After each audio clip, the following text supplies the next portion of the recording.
जाण्याचं कारण काय आणि जे मी पायलटच्या बाबतीत बोललो होतो की मुद्दामूनच कदाचित त्याचा वापर करून पायलटचा वापर करून हा घातपात झाला असावा आणि त्या घातपातामध्ये फ्यूल जास्त असलं की मोठा स्फोट होईल हे कुठेतरी शंका लोकांच्या मनामध्ये आमच्या मनामध्ये ती कुठेतरी खरी ठरताना आपण सर्वजण बघू शकतो। हा तसा या ईमेल प्रमाणे फ्लाइट प्लॅन आहे, पण आम्हाला जे कळालंय तसा ऑफिशियली त्यांनी डीजी त्यांचा फ्लाइट प्लॅन काय, कारण त्याच्यामध्ये विषय एवढाच आहे की ते परत पुण्याला तर ते लँड करू शकत नाही, का पर्यायी एअरपोर्ट द्यावं लागतं।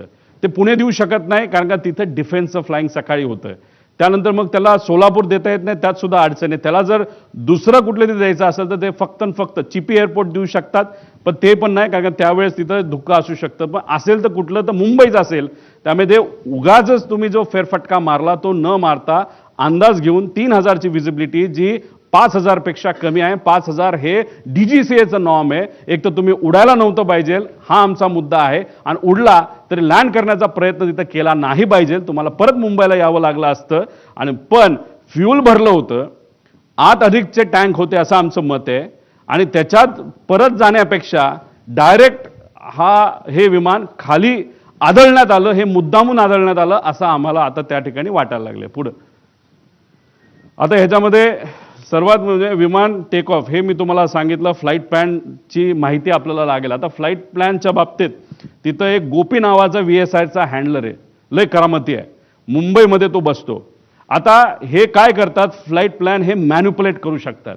हा जो इन्व्हेस्टिगेशनला उशीर चाललाय ना, त्याचा पुढे जाऊन मी पुरावे देणार आहे ना, त्याच्या शेवटच्या बाजूला तर खूप वेगळे पुरावे त्याच्यामध्ये आहे। तर त्याच्यामध्ये मुद्दामून कागदपत्र बनवण्याचं काम हे VSR कडनं सुरू आहे असं आमचं तिथं मत आहे।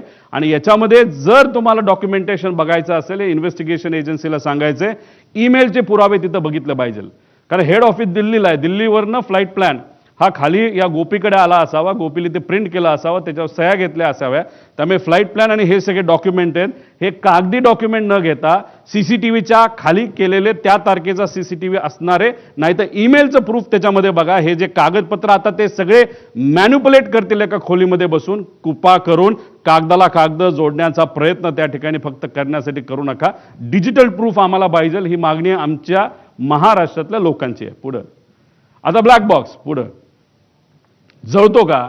आता ह्याच्यामध्ये काय सांगितलंय की ब्लॅक बॉक्स जळला, त्यातली माहिती नाही मिळाली, बरंच काय आहे। आता हे काल परवा तुम्ही बघितलं असेल, सगळ्या तज्ज्ञांनी सांगितलंय की 1100 डिग्री सेल्सिअसला 1 तास जर हा आगीत पडला असेल, ते सुद्धा 1100 डिग्री सेल्सिअसला, तरच